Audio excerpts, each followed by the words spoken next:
Welcome to the So You Want to Get Fat podcast. I am your host for the second time, not your typical chef, chefbriantsao. And today with me is my fucking prick of a co-host, Frenchie. Hi, everyone. How you doing? What happened, Frenchie? I forgot the second mic. week in a row. You did this last week, I was more focused on your beard. On my beard, Yes. so I pushed it out of the way. Yes. So. Yes. Well, I'm so annoyed right now. I know, right? I'm very annoyed. Listen, I was talking about in the first take, our buddy Samsa House reached out to me. Maybe wants to do a Lost Becomes hot sauce. I told him if so he we can wants cut to the chase now. Yeah. Well, I told him for the sake of his brand, maybe he shouldn't because Right. Lost Becomes my band. Check us out, Spotify, Apple Music. It's a very small band. I don't think he would add anything to his brand, but maybe we pitch to him a So You Want to Get Fat hot sauce. Definitely. Let us know in the comments if you guys would pick up a bottle of that. I think that would be a very cool collab. I would love to do that. Don't forget our original idea. Oh, yes. The ding dong sauce. The ding dong sauce. Is the picture within, is it in your frame? Can you see it? No? Barely? Yeah. Is it cut off? Yeah. Jordan, try to zoom in on that. The ding dong sauce. The ding dong sauce. That'll be for later. That's like when we get bigger and Yes. we can mass Well, he market specializes in hot sauce. them. Ding dong sauce is not a hot sauce. No, it's got to be neutral, Vanilla white. consistency. White. It's good. It's got a splooge. Yeah. It's got to have a viscous texture. Viscous. It's got to be Tacky. No, aren't you happy to do the second take? Yeah, Much better. Yeah. Speaking of Lost Becomes, my band is playing May 3rd in Brooklyn at the Meadows.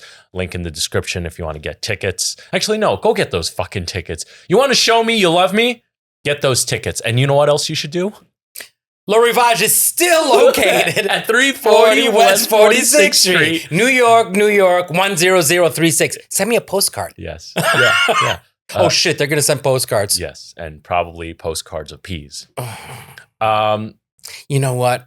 And I was like, oh, I'm missing the fan art. Yeah. But with the fan art also comes like the pea dilemma. Yeah. So it's like Yeah, noticed I haven't been pushing it as much lately too, because also having all this fan art come in and dealing with the logistics of the t-shirts and all that stuff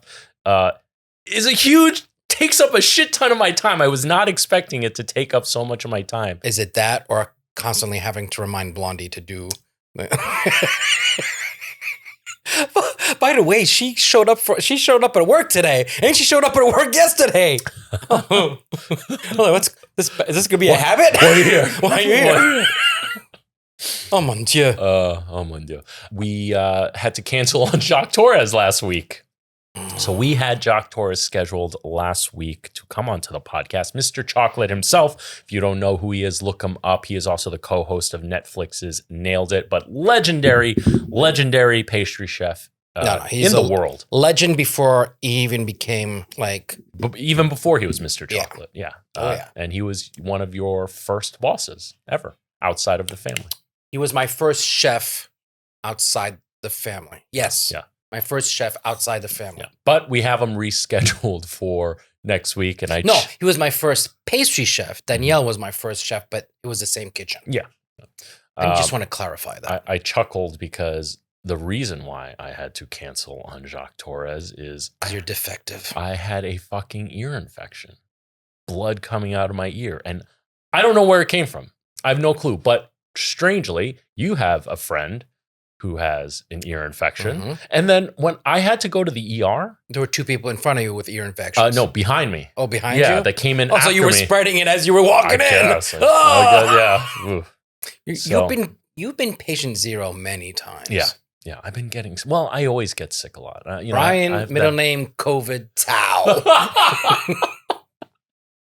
It didn't originate from Wuhan. No, don't say that. Why? Or get canceled? Yeah, no. Where? In it's China? Fine. Yeah, in China. Don't give a fuck? Yeah, we don't give a fuck. Yeah, it's not like I can go back. Oh. Yeah, we kind of covered that. Do French people watch us? I doubt it. I doubt it, No, right? no, I doubt it. Good. No. Let's see what else. We have expect a Feasty Boys episode. We're going to feature that in a future. And because we're repeating this, now I know which one. Yes, it is the consuming couple. The consuming couple held a dinner at a Thai restaurant called Zab Zab in Queens, New York. So we took some footage of that. Expect that to drop soon. Am I in the footage? Yeah, you're in the footage. Yeah, you're looking very grumpy in the footage. Well, my tinnitus was off the wall. Yeah. It was like, it was that everything was bad. Oh, I was not a happy camper. You look so grumpy. I was like, oh, maybe he doesn't like the food here. And then I was just trying to because I was having a good time, right? And you're free food. Yeah, more or less. And like Frenchie's side wasn't eating that much, so I was eating their shit. I was like, I mean, you know how much I like Thai food. You more too. Kept giving me food. You know how much I like Thai food. And I just was the food was excellent. Yeah, it was great. And consuming couple was great. They were great hosts. Yeah, I know. My tinnitus. I'm telling you, it's sound. Yeah, like it happened. But do you remember? I kept saying like, how you doing, buddy? Are you okay, buddy? Do you want to go get fried chicken, buddy? Like, do you remember that? And I was just scrambling to say something or do something to cheer you up. And I was like, oh, nearby is Jollibee. Like, we can get fried chicken. But really, we didn't go. Oh no, I was cooked. You're done. You didn't want to do anything after that. But the real reason why I kept suggesting Jollibee is because I wanted Jollibee. You son of a bitch. But I figured it'd cheer you up. Use my misery for your purpose. Yes, I did. I got my fried chicken anyway. Oh, right. Yes. Yeah. Your daughter's birthday. Yeah. Yeah. Blondie ordered chicken for like 100 people. 100 people. Like, and I just went to pick it up and then wasn't notified that I also had to pay for it. Yeah. And I was leaving. And the guy said, you have to pay. I was like, oh, sorry. Yeah. And I could understand his distress because it was like $600 worth of fried chicken. Jesus fucking Christ. I was like, what the fuck? Was it good? It was awesome. Yeah. He worked in some shape or form for KFC and has the original recipe. And you said he did this out of his house, right? No. He does it. No. He has like a catering business. Oh, okay. Yeah. Sparta Annex in Sparta, New Jersey. All right. Hell yeah. Fucking insane, delicious. I mean, everything. But the fried chicken was insane. I want some fried chicken. It was even better the next day. Yeah. I reheated it in the air fryer. Yeah, the gift that keeps on giving. Yeah. It was just like fresh out of the oven. If you guys haven't already, check out our Drio. Well, they don't want us to call it an air fryer, but they also didn't renew their contract with us. Them. So fuck them. Yeah, it is an air fryer. Fancy. You know what? No. Fuck them. You've been telling me not to like. Yeah, I've been telling you not to hold back. You're right. Yeah, you know what? Fuck Drio. Fuck Drio. We got our money already. We had a good time making that video, and it is an air fryer. And they should be fucking happy that I use their air fryer. Yeah. And I mentioned we shout it out all the time. All the time. And I got a bunch of my family to buy one as well. No, I didn't do that. Oh, you didn't do that? No, I mean, I do legit love it. I think it's awesome. It's come in handy. All right, and then we have to re-shout out my customer or our fan, Noel.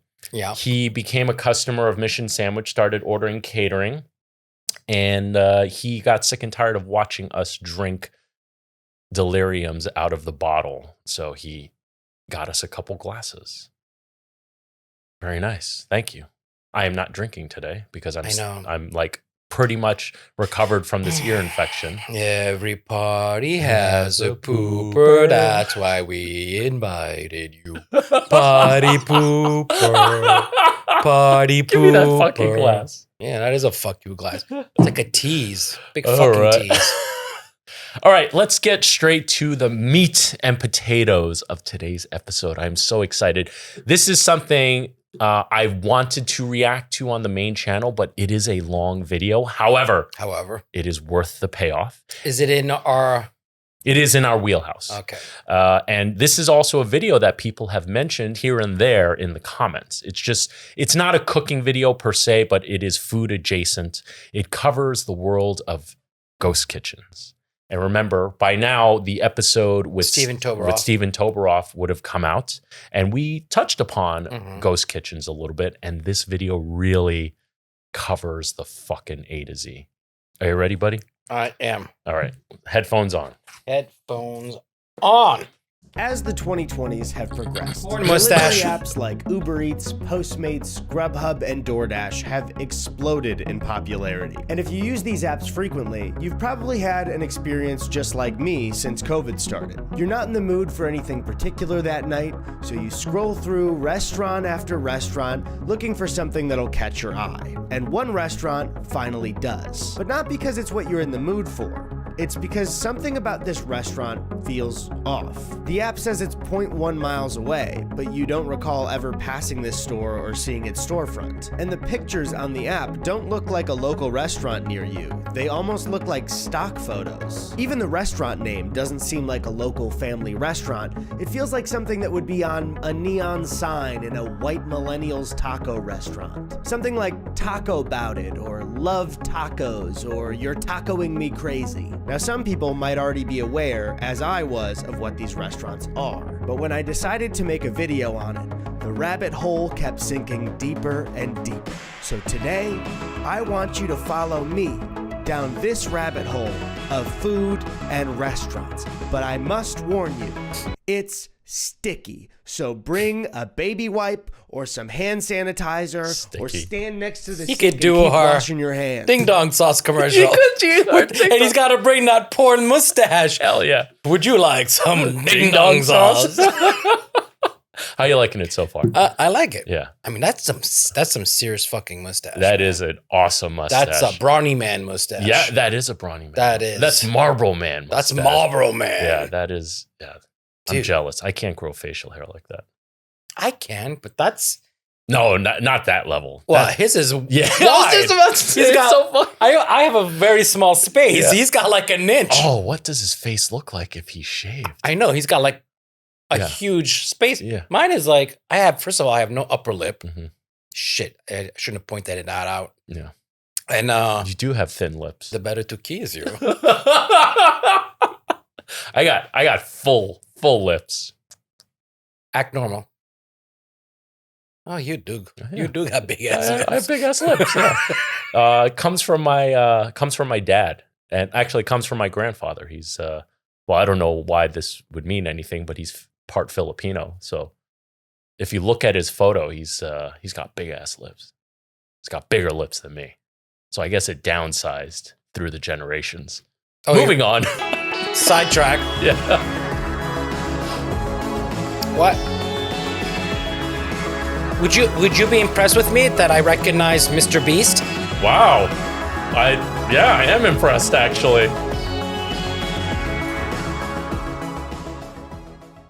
$9.12 on your Monday. From Postmates to Uber Eats, even Grubhub, more people skipping eating out and bringing the restaurant experience home. But how that food is prepared is getting a big change. More competing companies are now teaming up using ghost kitchens to prepare your meals. Now, what is a ghost kitchen? Well, the definition can be a little bit broad and too general because the business model is very new and ghost kitchens come in a few different forms. But in YouTuber fashion, I have the Google definition. So apologies, I'm gonna sound for a second like a 8th grader giving a book report. The Google definition of a ghost kitchen is a business operating from low rent or non-commercial premises that prepares food ordered online for delivery directly to customers. Now, I would just say a ghost kitchen is a kitchen operating multiple concepts from one location.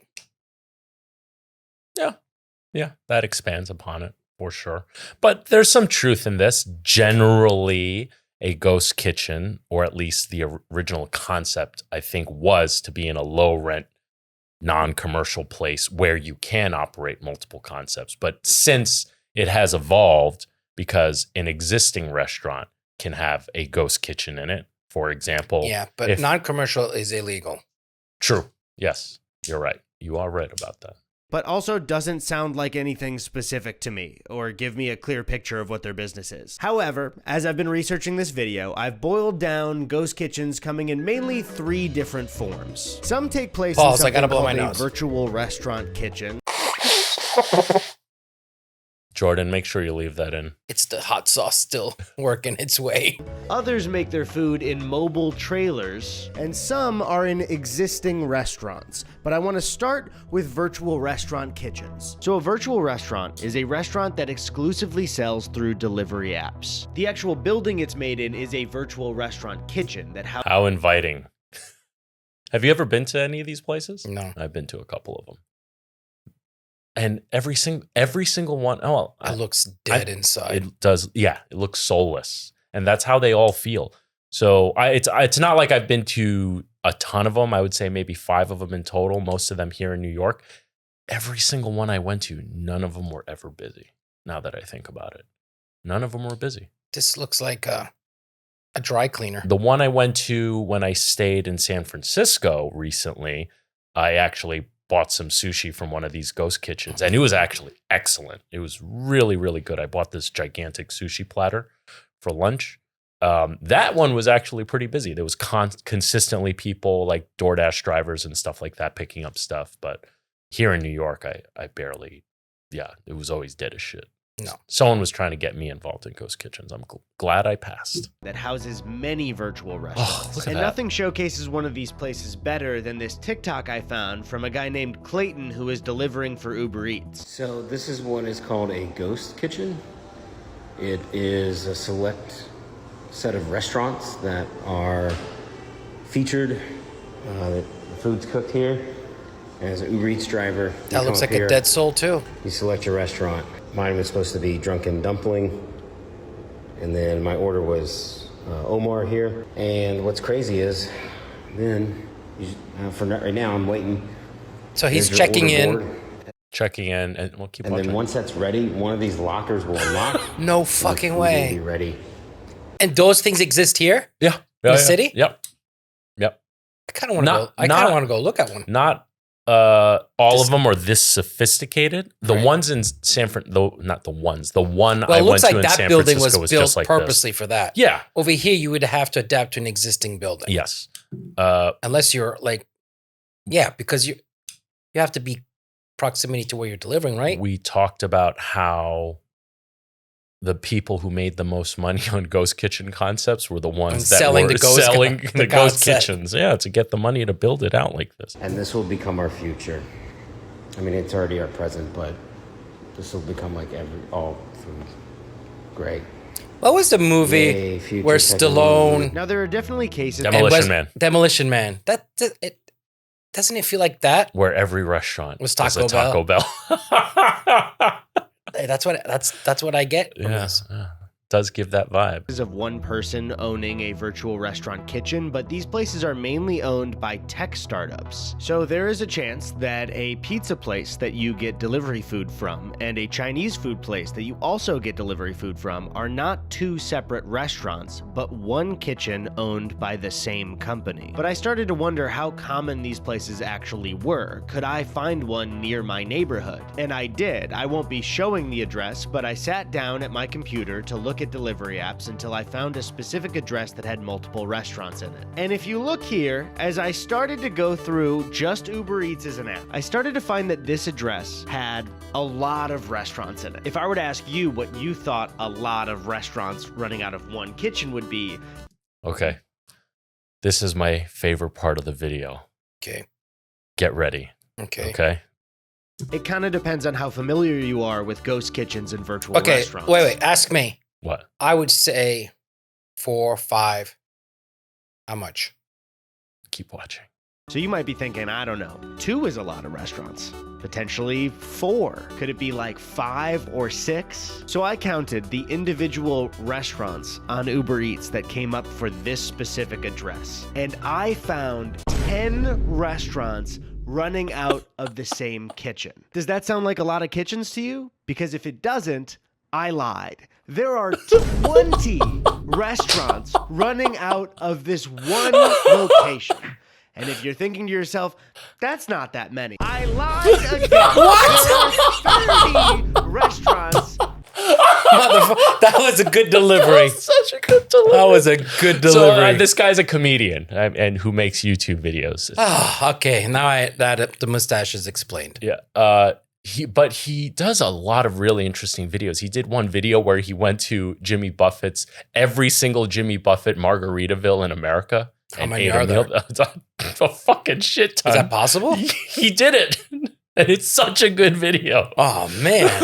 But why? Why? See the contrast or the differences? No, or? just it's a... Why not? This is YouTube, right? Dude. Like, come on. Guga making 100 years worth of burgers and shit. Like, you know, we got a long way to go before we get to that level. You know, all these guys... We got a long way to go and a short time to get there. Keep watching. Okay. All right. 30 concepts. Yeah, 30 concepts. Running out of this single location. And one final time, I lied again. There are 44 restaurants on Uber Eats that all share this one address. And you have food places ranging in completely different cultures and food types. There's a dim sum place, there's a curry place, there's burger places, pasta places, pizza places, chicken and waffles, taco places. This was actually discovered by my girlfriend Chrissy. She started looking at individual menus in this one location and finding that some of the items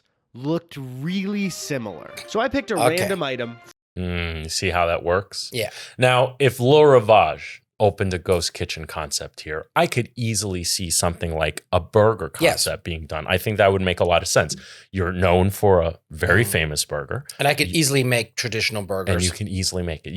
You already have 98% of the ingredients that you would need to build out a whole restaurant just focusing around burgers. And it could potentially be very lucrative. To me, I think that is smart and an excellent way to maximize your space, right? Just like I was talking about how Mission Sandwich, even though it's not a ghost kitchen per se, but we do a lot of business in catering. And we're doing the production for the catering in the early morning when the shop isn't even open yet. So we're paying the same amount of rent, same amount of overhead. And you're making better use of your time. Exactly. I think in that scenario, ghost kitchens are excellent. I think that is how the technology helps this industry move forward. But what he's about to get into, dude, fucking fun. I just love the way he does this. From one of the restaurants that was featured here. It's a restaurant called The Codfather, and I found a beer-battered cod sandwich for $16.95.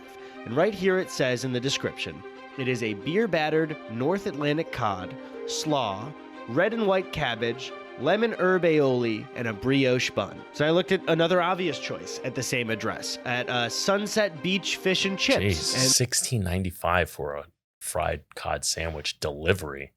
That's expensive. Y'all complain about my sandwiches being expensive. I like cod. No. I know it's a bottom feeder fish, but I like cod. Cod. You don't like cod? No. No? Well, okay. What about halibut? No.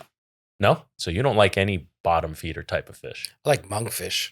Monkfish is great, but that's a super gnarly fish, dude. That's always ugly. Yeah, it's ugly. If people saw what fish look like, actually, they'd be like, no. Yeah. Would you look at that? There's a beer-battered cod sandwich for $16.95. That is a beer-battered North Atlantic cod, slaw, red and white cabbage, lemon herb aioli, and a brioche bun. Interesting.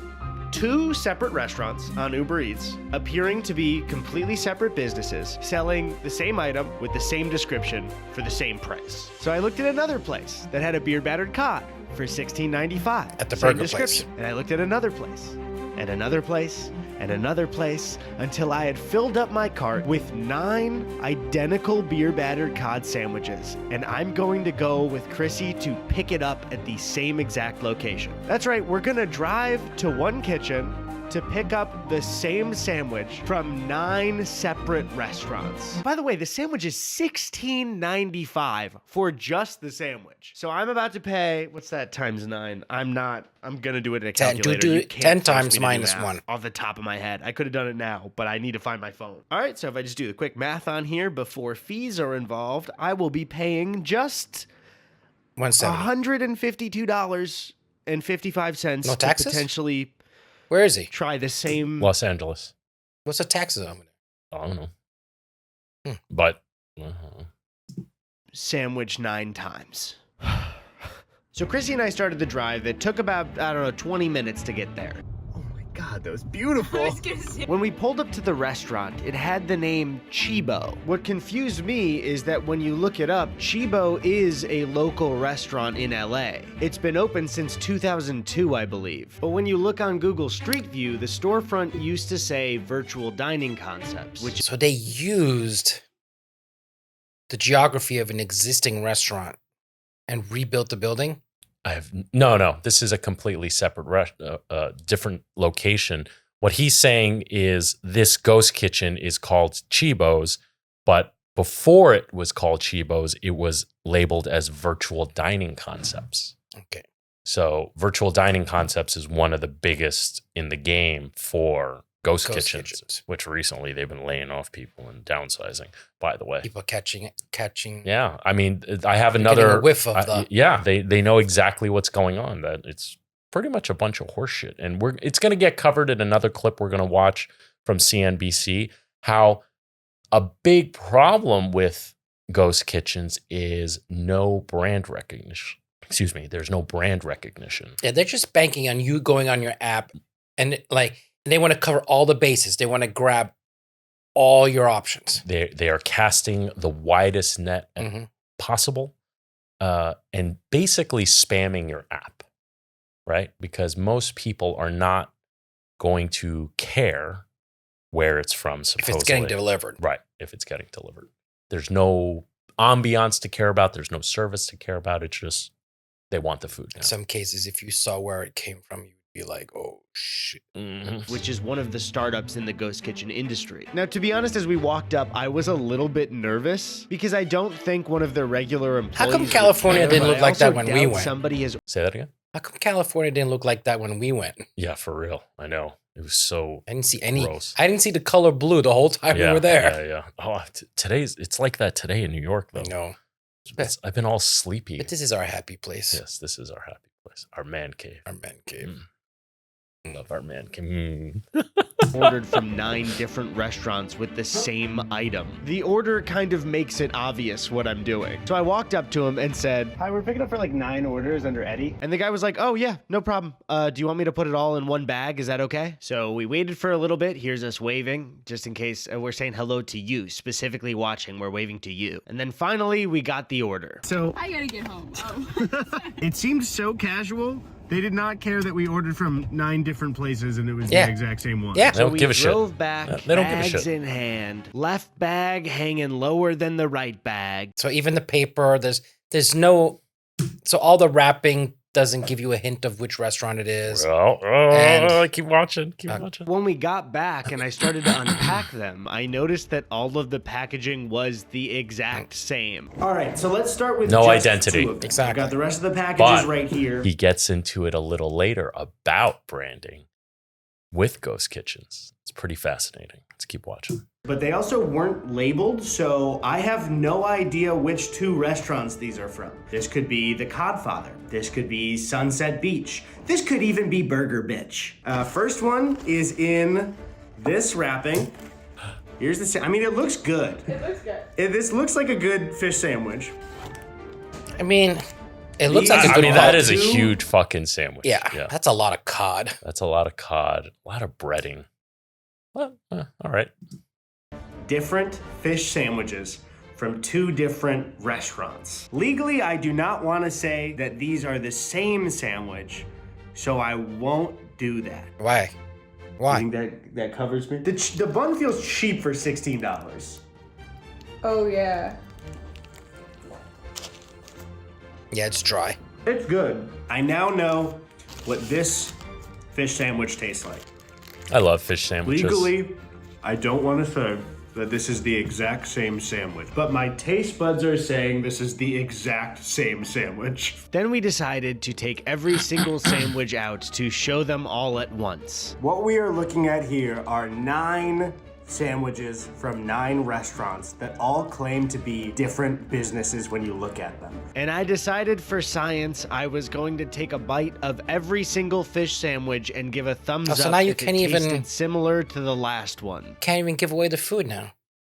God damn it, that's a lot of waste of food. He's doing it for science. Okay. As I've aged, I don't do as well with greasy foods, specifically something like a fish or chicken sandwich. And I can't tell you the toll that this took on my body later that day. I didn't even capture it. I was tired. Things happened in the bathroom I will never speak of ever again. But I will say that my opinion was these 9 sandwiches tasted exactly the same to me. But I think it's really important to mention that this restaurant is taking up 44 slots on delivery apps. They are competing directly with small businesses, some of which are owned by families. Now, I don't know if Chibo the restaurant owns this or if Virtual Dining Concepts bought Chibo to use their name as a brand, but would you be surprised to learn that there is another Chibo within 4 miles of the one that I just showed you? And together they take up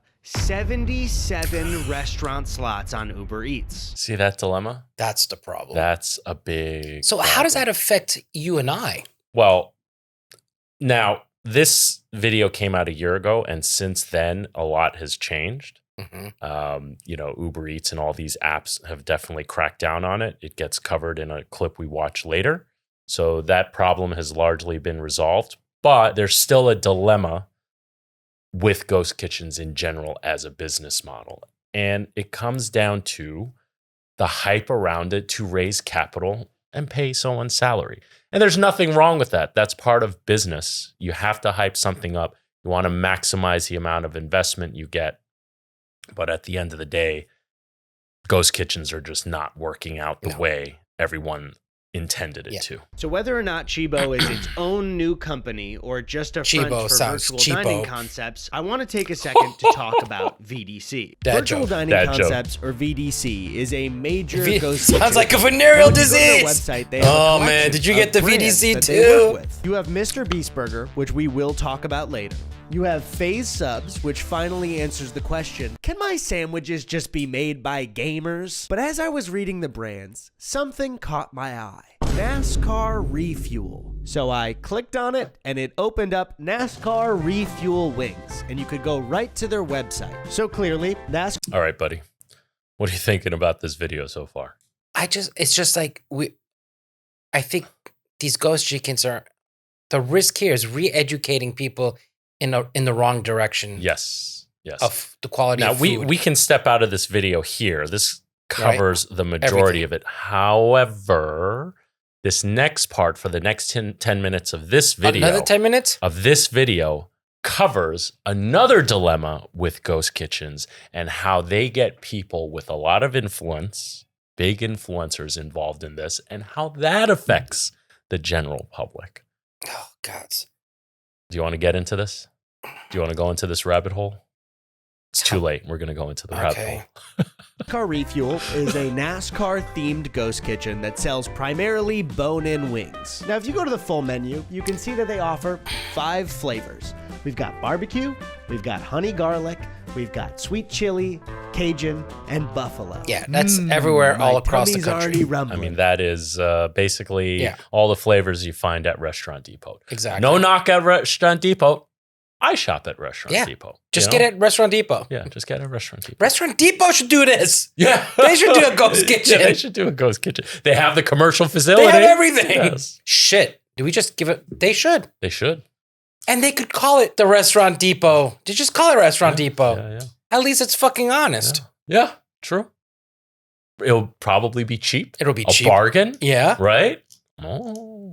Dude. Oh, that's a pitch. But yeah, but you and I don't want to do that. We don't want to do that. No. California. No, that's just my tummy for NASCAR wings. They even come in this fun little NASCAR box so you know the food's gonna get to you fast. So then I thought, if VDC can let NASCAR make a unique wing place, this place can't be that bad. By the time food arrives to your table at a restaurant, the people who have made the food have already jumped through a ton of hoops. The person who created the business already had the idea to create a restaurant, either paid their own money or got a loan from a bank to get the building rented out. They then had to hire people, make sure everybody was trained, make sure people liked the menu, cultivate a successful business, and pay the bills every month. So maybe this could be a good way to not gatekeep recipes with how much influence you have or how much capital you have to open up a restaurant. Maybe this will be a great way into having people try new foods. Wing Squad. VDC has another wing place right there called Wing Squad. Wing Squad is a buffalo wing-themed ghost restaurant that serves primarily bone-in wings with flavors like barbecue, honey garlic, sweet chili, Cajun, and buffalo. But do they have different packaging this time? Wings? Okay, so I got NASCAR So refuel. he bought it. So I was going to immediately cut to ordering NASCAR refuel and Wing Squad to eat them both and see if they tasted exactly the same. But when I filled out both my orders, I went ahead and ordered NASCAR refuel. And when I tried to check out with the cart for Wing Squad, they told me that it wasn't available in my area. So now, instead of proving a point for my video, I just have NASCAR wings. The only thing I care about is if they come in the cool box. I will be so mad if they don't. Yes! Here are the wings. They look pretty good, to be honest. I'll give it to NASCAR. It's good.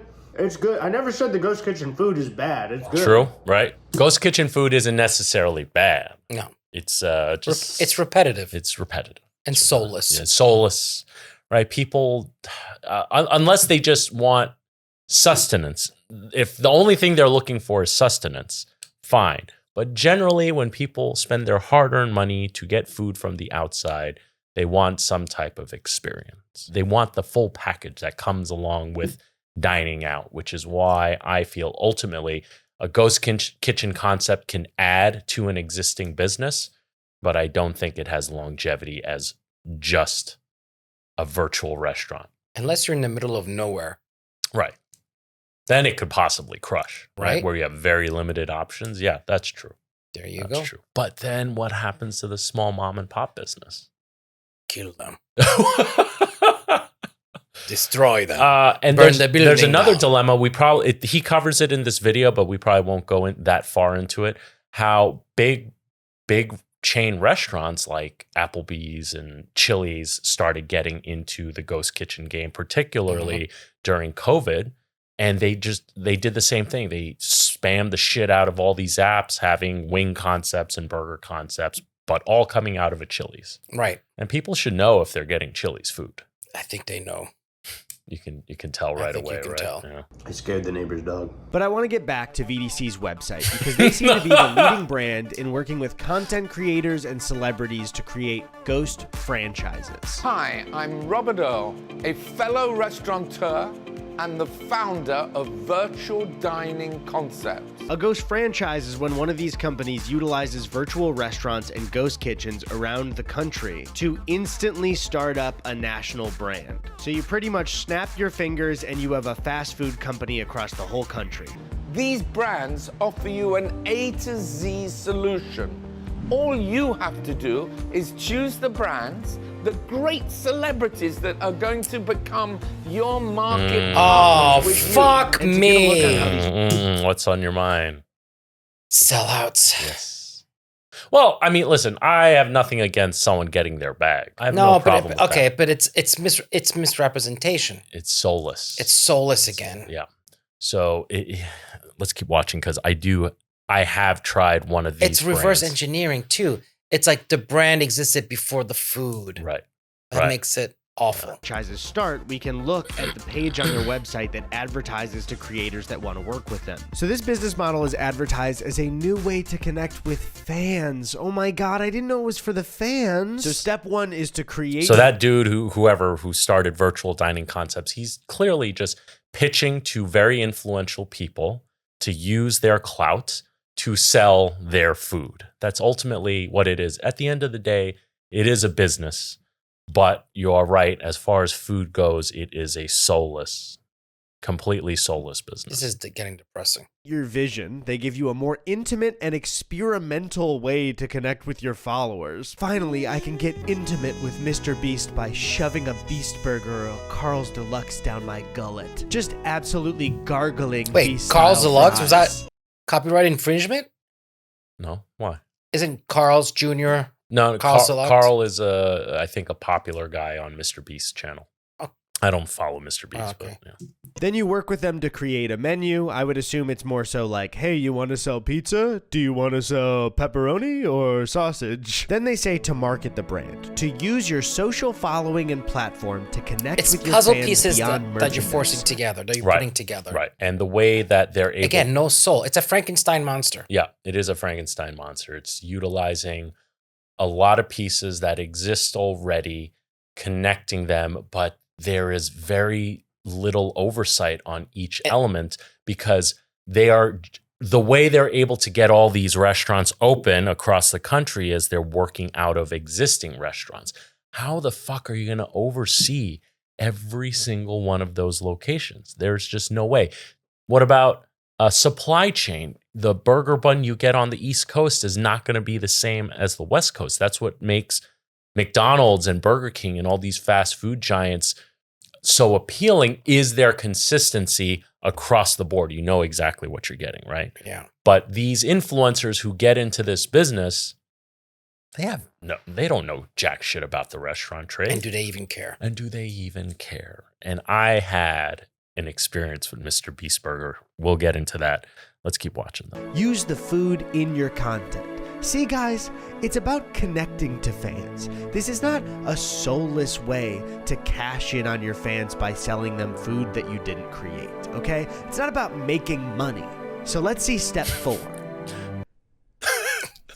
I gotta stop getting tricked by corporate speak. I thought Mr. Beast wanted to be intimate with me. I can't believe how confusing this ghost kitchen stuff is as a consumer. Because a few minutes after filming this, I got an email thanking me for my order from Mr. Beast Burger. The thing is, I didn't order from Mr. Beast Burger. I'm doing that later. So you know how you said this is all Frankenstein? Mm-hmm. Well, this is a perfect example of the glitches that you can't possibly catch every single time because you Frankenstein the technology aspect of it, you Frankenstein the supply chain, you Frankenstein this and that and blah, all these things that are operating through technology, which is just impossible to cover every basis if you don't build it from the ground up, right? A brand like McDonald's, while it is this mega company now, they started with what, Frenchie? One location. And they built outwards. You are, like you said, you are reverse engineering. Yeah. You're starting with the brand that's already popular. And everybody's getting their food from the same place here. Same place. I mean, this is like Restaurant Depot and Cisco and actually, I mean, there might be consistency.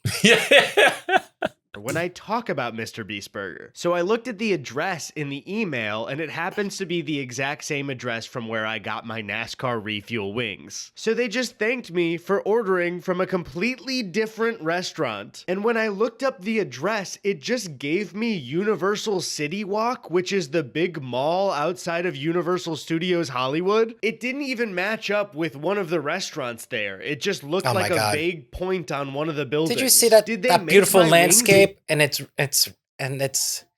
commercialized. Which landscape? Go back. Look at that beautiful mountain range and everything. And that's there. Yeah. I mean, look. Universal Studios Hollywood. It didn't even match up with one of the restaurants there. It just looked like a vague point on one of the buildings. Did they make my wings in Universal Studios? Did the Minions make my wings? It seems like VDC. Oh no! Look who's making. Oh no! Come in. Am I allowed to come in? Yeah. Yes. Hi. Blondie's making her first appearance on the podcast. After I was outside in the rain. Aww.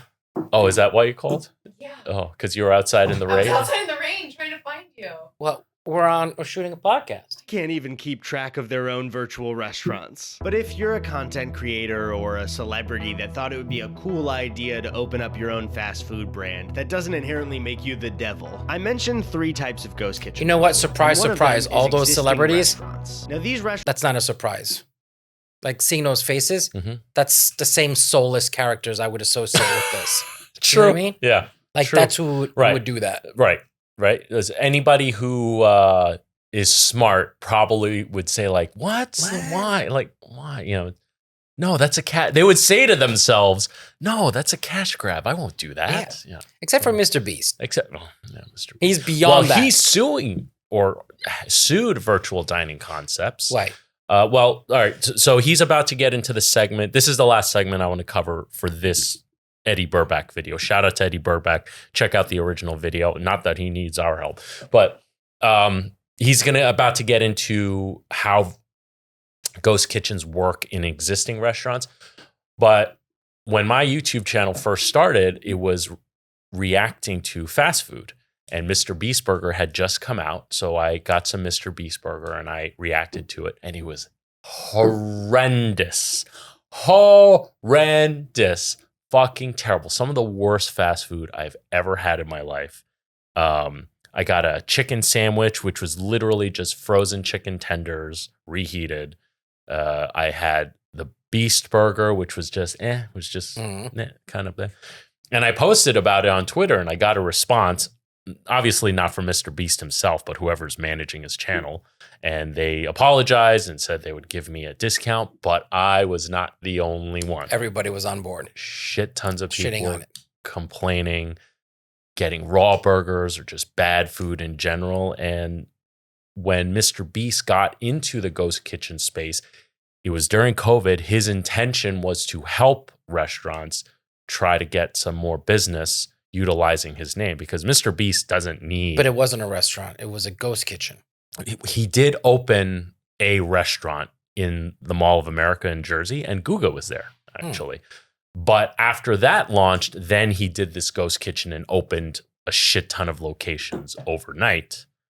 But Virtual Dining Concepts just did not execute properly. Well, not overnight. They just slapped his logo on an existing burger. Their packaging, they thought they could take a shortcut to build out a brand. But again, McDonald's is where it is by starting with one place and expanding out. You can't reverse engineer that. No Frankenstein. You cannot you cannot reverse engineer infrastructure. Restaurants can be major chains or small businesses, and running these virtual restaurants out of a small business might help them keep the lights on. That additional revenue could be a lifesaver for them. The thing is, as I've been looking up stuff for this video, I would frequently get so lost trying to keep track of all the virtual restaurants. It would be hard to count how many virtual restaurants are in one location or where a virtual restaurant was located. Sometimes I would look up Mr. Beast Burgers in my area, and when I went to the street view, they just didn't exist and also didn't have an address listed. And that's when I started to think, if I'm spending all day just trying to locate certain restaurants,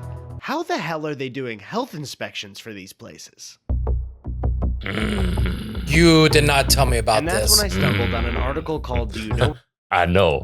I wanted to see that face. That's the face I wanted to see. You son of a bitch.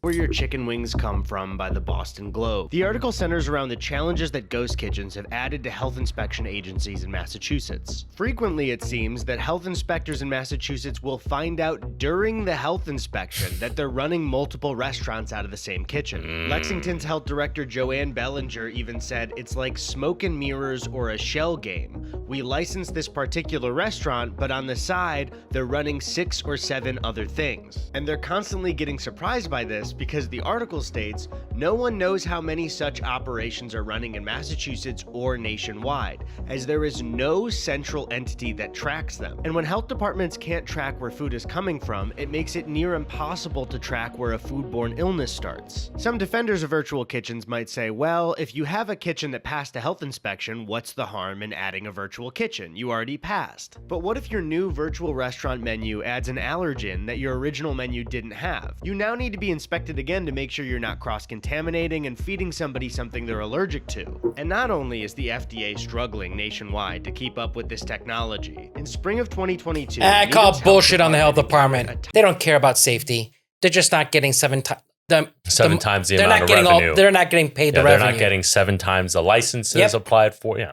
And all that stuff. Yeah. And the 7 inspections and all, and they're not getting all that, and they're not getting, oh shit, we're only finding one restaurant. We're not finding all the restaurants. Right. But there is one dilemma with this And he gets into it next. Thai restaurant that the department had closed for repeated health violations that then opened up as a virtual Thai restaurant under a new name. And this isn't just Massachusetts. ABC7 Chicago discovered something similar in their reporting. But what if your food comes from a restaurant with health violations? The I-Team found restaurants with some of the most serious violations. The Buffalo Wild Wings on 513 West Taylor Street near the South Loop houses the ghost restaurant Wild Burger. The restaurant had recent failing inspections with violations including 100 fruit flies throughout the establishment and no soap at a hand washing sink.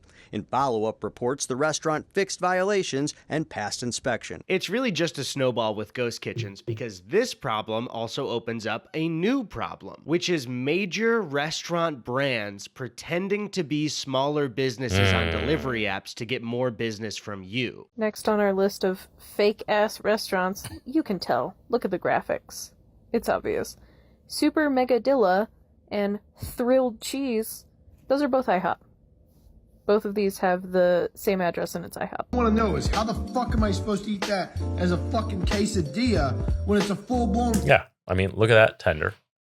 Slices of pepper jack. They're just cross-utilizing ingredients. Right. And cross-utilizing ingredients is a good thing. Yes. It's executed well. It's smart for the business.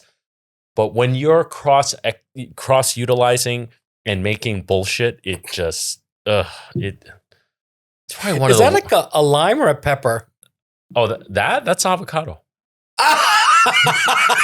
You old blind fuck.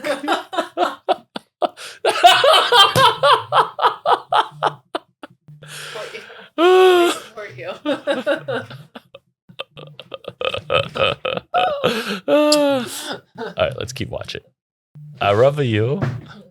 Fucking avocado and a full-blown fucking chicken tender. I can't believe that IHOP would do this. Surely no other major brands have done the exact same thing. Maggiano's Italian Classics. This comes from Chili's. It's Just Wings also comes from Chili's. Tender Shack comes from Outback Steakhouse. So I guess we have a new problem to worry about. Sometimes the virtual restaurant isn't even real, and sometimes I guess now it's Chili's. I've been researching for this video for around 2 months now. That's pretty much all. Done? Yeah, with this clip. Not more clips? There's one more clip from CNBC because now, this came out a year ago. I think this video came out really at the peak of the ghost kitchen thingy, right?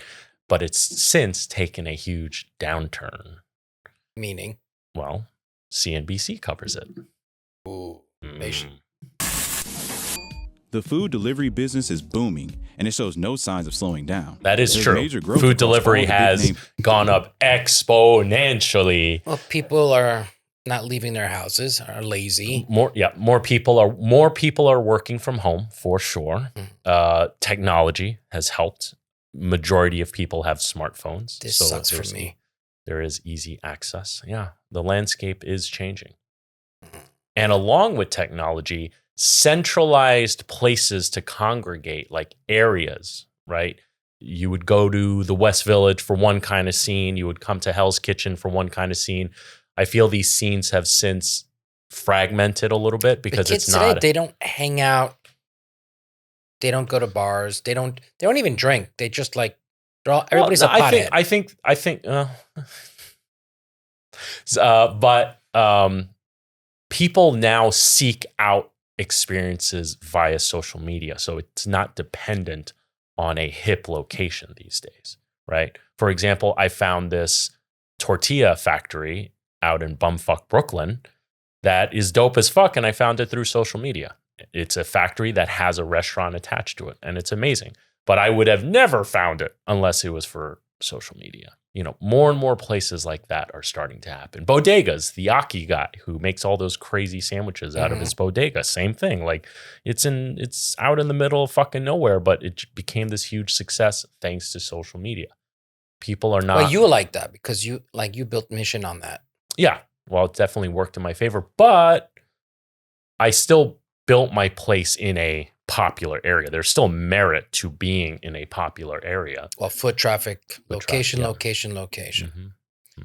Unless you... But it's not... What I'm saying is the success of a restaurant is not as dependent on a location as before. So now you're making it a destination. Mm-hmm. Okay. Food delivery apps. There's one food delivery trend, however, that hasn't gone along for the ride. Ghost kitchens. We had a proliferation of suddenly 80 to 100 different brands showing up. Nobody has heard of those brands before. They had some catchy names to it. They put on like a fake profile where they were the Meltdown. And it was really just some chef in a Denny's like making my food. Big brands like Wendy's and Kroger-based Kitchen United are ditching the ghost kitchen model. Delivery companies themselves are removing them from their apps. And ghost kitchen companies like Cloud Kitchens, which was led by Uber's old CEO, is closing down stores and laying off workers to stay afloat. This is a deep dive into the rise, fall, and future of ghost kitchens.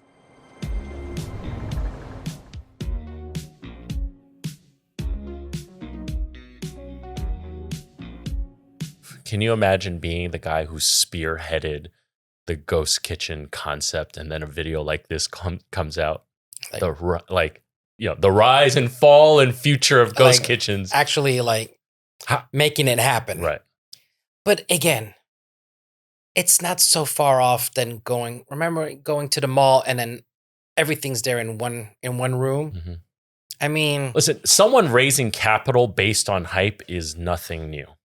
I mean, it's nothing new. I mean, it's not a ghost kitchen, but this kind of stuff. This existed already. Mm-hmm. Like you can go to these food courts and one company owns several concepts next to each other. Right. You know? Right. And listen, when I'm at the US Open, you have all the concepts in front, but in the back, it's one huge kitchen doing. Well, I used to work. I know you've worked the US Open more than me, but I used to be the bread and pastry distribution manager for the whole tennis center. And we would deliver bread to every fucking restaurant in that place. It was the same bread. Well, not the same bread, but it's one company that does everything. Right. It's Levy. Mm-hmm. They do everything. Mm-hmm. And then we're ordering from Wonder Bread. We're ordering from some boutique places. Obviously, the President's Lounge is getting fancier. Is not getting Wonder Bread. Actually, no, they do take some Wonder Bread product. But it's nothing new. You are right. However, what is new about this is the utilization of technology. And there's no stopping it, but it's often misrepresentation? No, I don't think anyone intended for misrepresentation, but they saw the ability to spam the fuck out of the apps and they took the opportunity. And a lot of times this happens because it's new and it's the Wild West. So I'm not hearing why the apps don't like it now. Why are they going against these ghost kitchens? Because it's ruining their algorithm? And it's ruining their reputation. I think it's more ruining their reputation, or because they're not or not making money. Well, because if they're making a ton of money, they don't care. You're right. So it must be about they're not making money. Yeah, there's that too. They're about to get into the rise of ghost kitchens, and right after that, they're going to talk about the downfall. Okay. Okay. Oh, I guess the subject is boring. I'm very interested, but I'm scared I won't get home with the baby. Keys goodbye.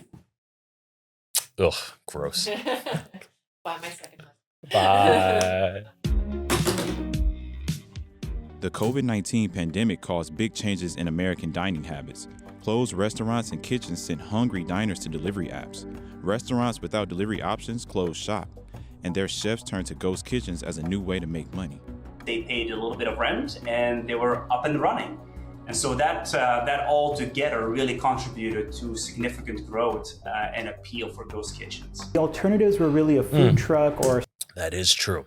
Because I started hearing of ghost kitchens well before the pandemic. Yes. I'm talking 5-6 years. There was already talk of this. And I thought it was a cool concept, but I never saw it take off until the pandemic. That is very true. Well, that was their opening. Yeah. Starting your own restaurant. And in both of those cases, the cost of capital and getting started is really high. For a new concept like us, we needed the activation energy to go live to be as low as possible so we could test out our ideas. We had no idea if this was going to work, how our customers would respond. We just had to get out there and do it. And soon, big brands joined the sector. Some of these big restaurant brands, they had many locations across the US during the pandemic that was just sitting there idle, right? And so for them, it was pretty easy and convenient to them to say, okay, well, let me use at least my kitchen to start serving those customers. And listen, if I own that business, adapt. Yeah. You can't blame them either. Can't blame them either. Popular restaurant chains like Denny's, Ruby Tuesday, Boston Market, Applebee's, and they're all and built for Wingstop this. jumped on the pandemic Yes. of ghost It's kitchens. all already made food. It's all processed. Yeah. There's no chef ingenuity in there. They are able to pivot It's, into this space. Yeah. Yeah, it's because all their food is already made. It's just, throwing it together. And again, you can't blame them because they're a business. They need to survive. They need to do whatever it takes to keep going. Investors went all in with top-funded companies in the ghost kitchen space. Cloud Kitchens raised $1.25 billion. Kitchen United, $175 million. All Day Kitchens, $102 million. That's insane. Raising more than $3 billion in venture financing between 2020 and 2022, according to Crunchbase data. The other contributing factor to the growth of ghost kitchens was that during the pandemic, you had some entrepreneurs that saw an opportunity to build their own small brand in a very cost-effective way and started their own restaurant business. And they just went to these kitchens. The ghost kitchen boom caused companies like Nimbus Kitchen in New York City to try and catch the wave. The startup opened up several commercial kitchen spaces that it rents out to chefs. I founded Nimbus out of personal need. I was looking to launch my own food business and couldn't find a commercial kitchen space to operate out of. Food businesses come to us, they rent kitchen space that is turnkey, ready for them to come into, but they're renting it on a longer term basis. So she specialized even deeper, just providing the kitchen. Mm-hmm. And then people would come and rent her space. Right. And I have looked into these spaces, not Nimbus, this one in particular, but when I was first working Mission Sandwich, the concept and trying to figure out where to take it, I was thinking of actually starting it in one of these places as a ghost kitchen. Initially, you go into a place, has all the equipment you need. Yeah. You just pay one fee, your rent. You don't have to worry about gas, electric, all water. that. It's all built in. Maintenance. They have a cleaning crew. It was going to be a very quick and easy economical way to start up a new business. I'm glad I didn't go that route, but it is a viable option. But then you're solely dependent on the apps. Yeah, pretty much. Well, right. I think, and I truly believe this, I think we could have done okay with the way we marketed social media. It would not have been as effective as it became because having a storefront and the people being able to actually go there and having influencers go there is very important. But I do think if we took sexy B-roll shots of our food and just did a ghost kitchen, I think we could have done okay.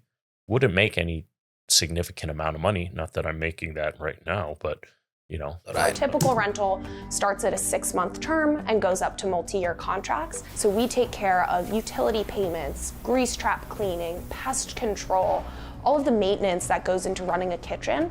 That's all baked into the price. We needed to have a place that was DOH compliant where we could launch happy boards and bring cheese and charcuterie on demand. We met several kitchens and restaurants. That's a perfect marriage. That is a perfect concept for something like this. Because I mean, you can't have a storefront just for charcuterie. I know. Right? You would need, if you had to pay for the money in a high traffic area to sell charcuterie boards, you would have to sell the protein. Like you'd basically have to be a fancy deli or something like that. To try to figure out what would feel like a home, where could we go?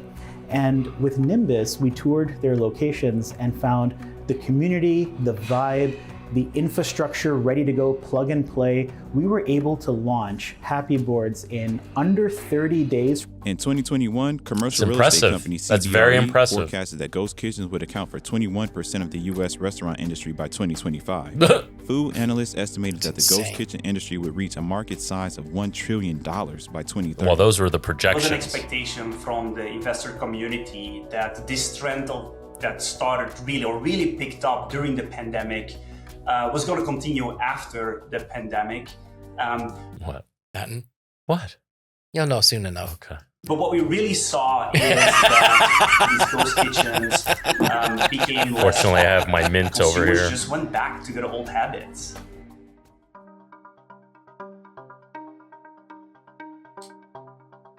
At Deloitte, we're doing a restaurant customer study almost every year, and we really track sentiment of customers. And they told us over half of them are actually going back to restaurants at the same rate as, or even more, than before the pandemic. The second thing that customers are telling us is that but imagine they want to go back to their favorite brand. How's employee retention in those ghost kitchens? Like, that's sad in there. Like, you have to be in there.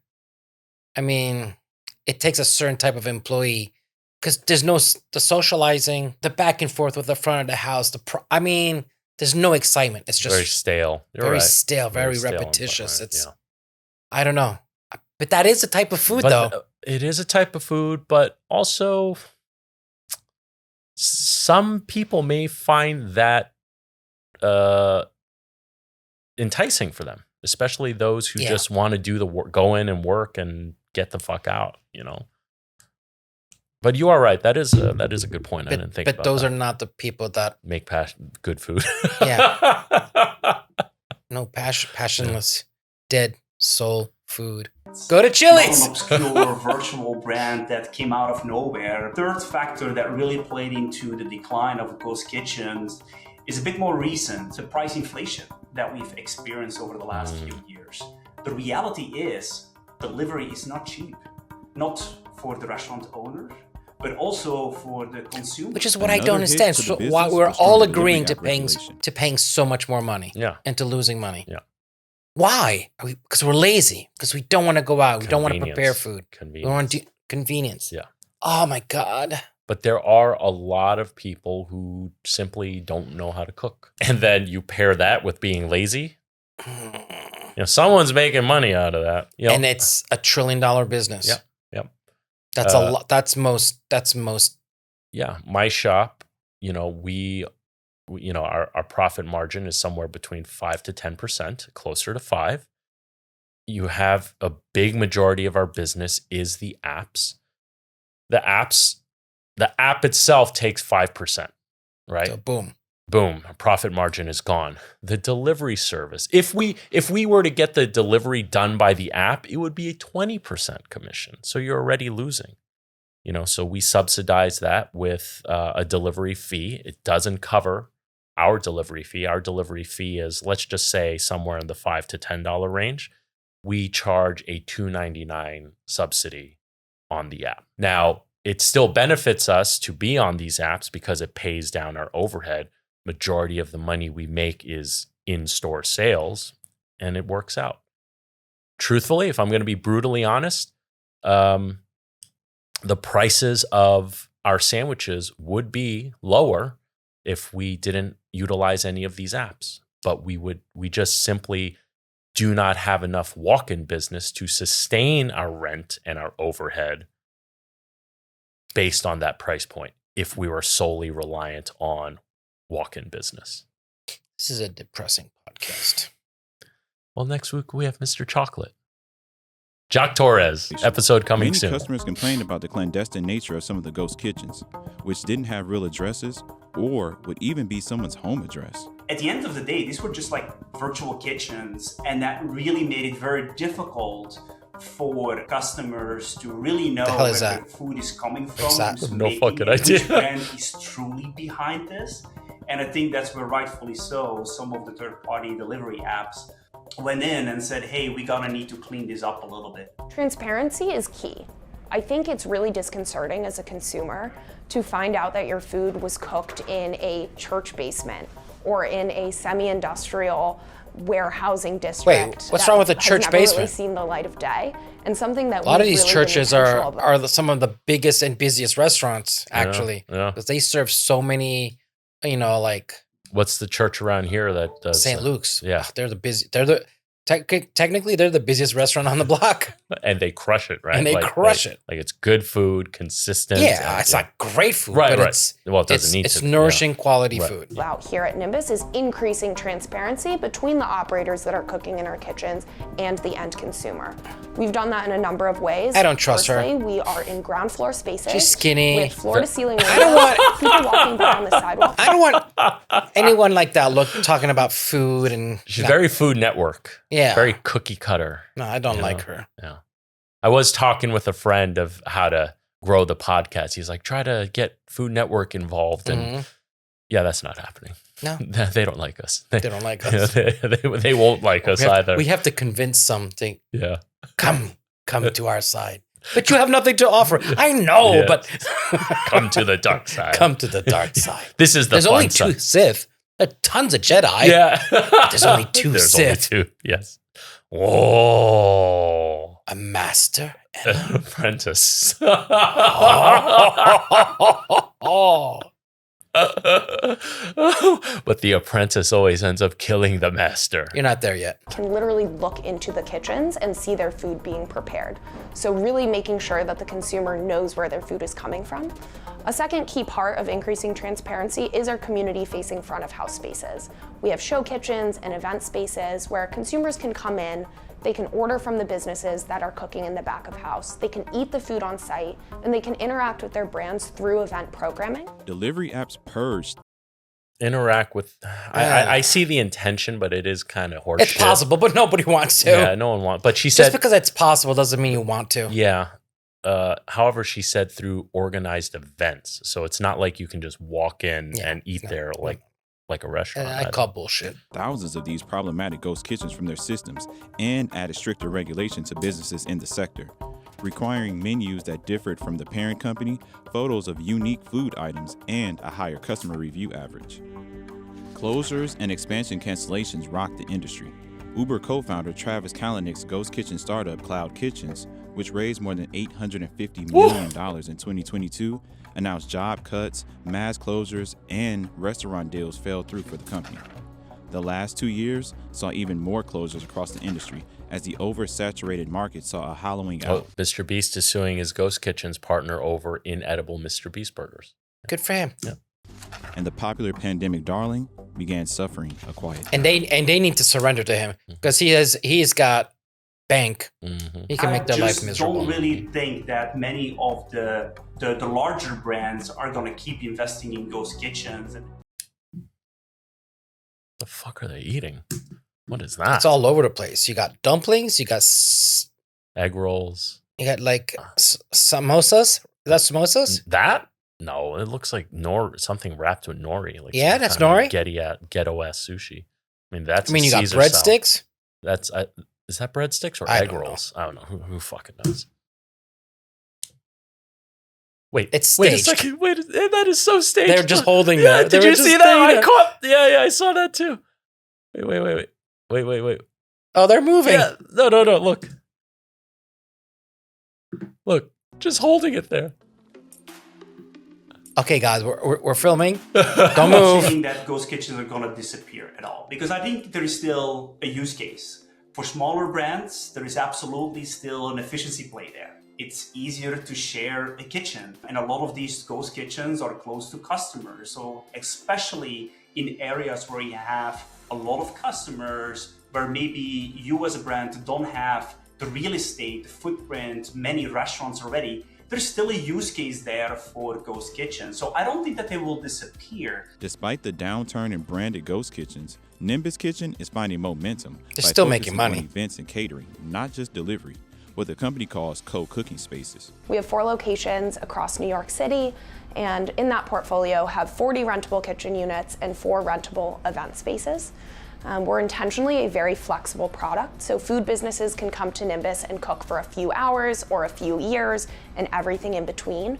And because of that, we work with concepts across the industry and at all stages of growth. We have only about 20% of our membership is delivery concepts, and the rest is a mix of catering businesses. Just like every good business, they are versatile. Right. They have multiple income streams. It can't be just this one thing.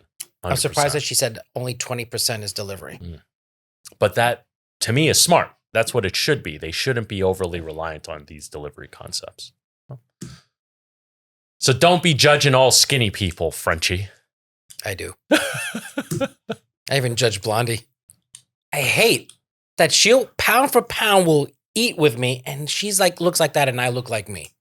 How is that right? Chefs doing recipe development That and looks training out of our spaces. Nice. Yeah, I would love to get that We delivered. believe that the future of the industry is catering towards not only the delivery concepts, again, very important, but to all of these different kinds of food businesses that ultimately need the kitchen space to legally sell to the end consumer. Nimbus has a rotating schedule for clients to come in and utilize the space. One business, Happy Boards, found a home there after coming up with a niche food business idea. I moved to New York City 2.5 years ago, and on my first weekend, got a little tipsy and had a little too much wine and happened to type charcuterie into Uber Eats, and nothing showed up. I was really surprised that I couldn't just push a button and get an amazing charcuterie board Look at that delivered head to of my hair. apartment. Dude. That is a head of hair right there. He's like,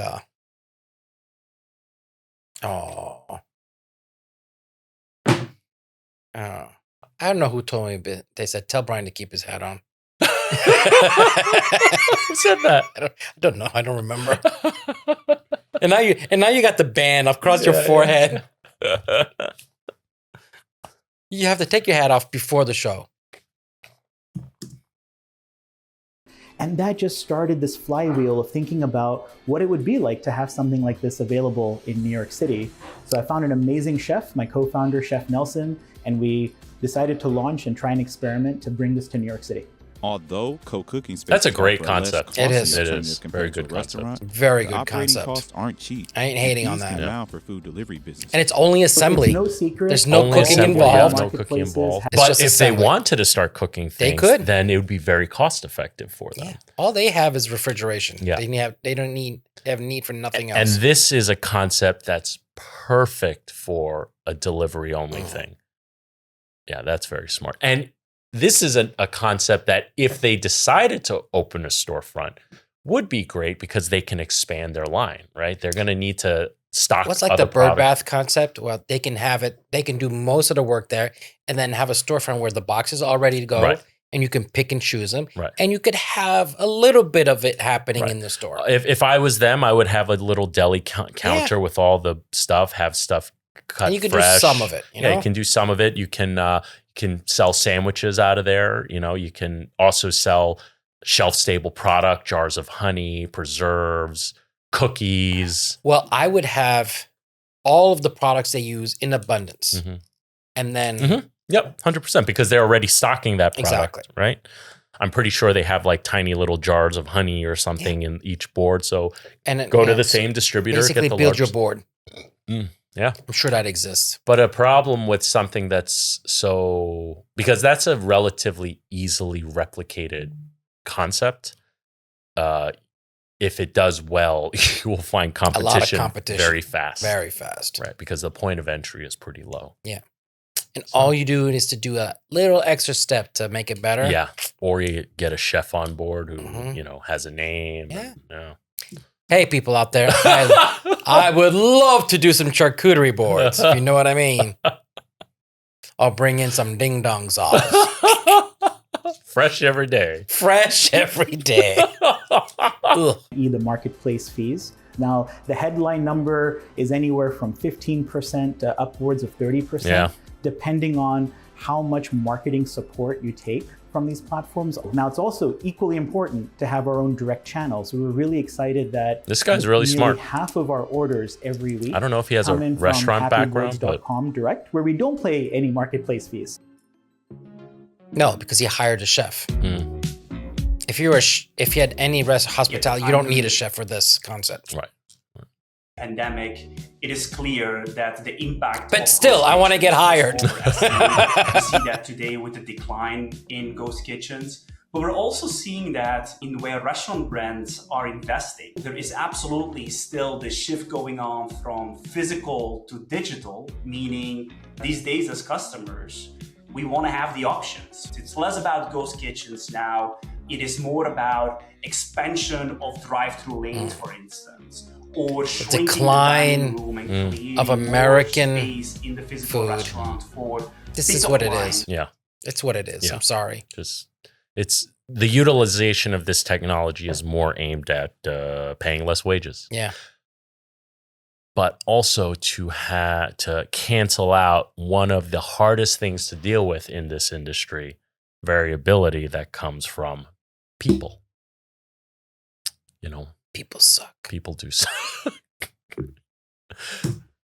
When you order to the app, or other to pick up orders, just to make that experience for customers to order and get their food so much more seamless. Shared kitchens and co-cooking infrastructure like Nimbus is here to stay. Yeah, I agree with that. We've only seen I definitely agree with that. Yeah, because you could sidestep and do something else. It's you know. And how many times like you want a kitchen, or you want to open up a restaurant, and then you want to you need a test kitchen. Yeah. You want to test some concepts. That's exactly what I did for Mission. I rented out a little corner of a cooking space, and that was it. Oh, you could have come to me. I could have, but I didn't because I wanted somewhere that was 5 minutes from my house, and this place was 5 minutes from my house. The picture for Happy Boards is we want to become synonymous with cheese and charcuterie. The way salad is to sweet green or kava might be to Mediterranean bowls, we're looking to build a nationwide brand for cheese and charcuterie. I do think the other players in the space need to focus on community. That's what consumers want. That's what the operators who are cooking out of these spaces want. I mean, they're just. I'm so jealous because all he's doing is repackaging. That's all he's doing. Yeah. But again, it's a business that can quickly gain a lot of competition. Yeah. I mean, listen, everything has its pro and con, but I do agree with you. It is a sick concept. Of course, we're never going to replace a brick and mortar experience in a brick and mortar restaurant, but we can bridge that gap between these hyper efficient ghost kitchens and that brick and mortar restaurant experience by giving our brands a platform to engage with the end consumer. Everyone wins when there is that focus on community and that focus on experience, and I really think that's the direction that the industry is moving in. If anything, I think that all right, that's that. If now anything, you have that, like, so why can't schools have that quality? Right. Right. Well, no, because the cities don't pay the teachers fucking enough, and they're certainly not putting enough money into the food programs. But then they should just order out. They should, but if they're barely getting enough budget to make the food, they're definitely not ordering out. Make it a tax incentive. Why don't you just run for mayor? I should. I'd set a lot of examples to straighten people out. Yes. We should start employing the Singapore punishment of caning. Oh yeah. Yes, that would fix a lot of problems very quickly. A lot of people. Yeah. And I do it myself to show. You know? You would probably get really fit. Because the amount of people you'd cane. Have to beat? Yeah, you'd have to beat. Be like a mega cardio workout several hours a day. Yeah. Because I know you would enjoy it too. I would enjoy it. All That's right. the only thing that's keeping me at bay is, you know, the road rage, the anger issues. Being fat just like calms all that shit down. Or is it just laziness? No, it's just because I can't run away now. All right, buddy, that's all the time we have for today. This was a long one, but yeah, but we have to have some fun. You have to give me some fun. This was we're over an hour and a half. You want a little funny? I want a little fun. Okay. Come on, give me some fun. I'll give you a little edit it out of someplace else. All right. I have I always have some funny clips. Let me see. Revenge is a dish best served hot. You ready? Okay. Did he break the Now, you know what the Italians think when you break the pasta. You cannot do this these. This is a big no-no.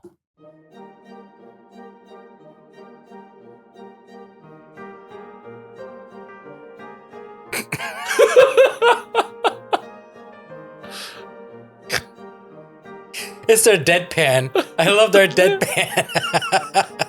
Are you happy now? Yeah, I'm happy now. Okay, all right. Guys, hope you enjoyed this episode as much as we did making it. Remember, don't be afraid to fail, because it can only make you stronger. With that said, I'm Chef BriantsAO, not your typical chef, Frenchie, and we'll see you really soon.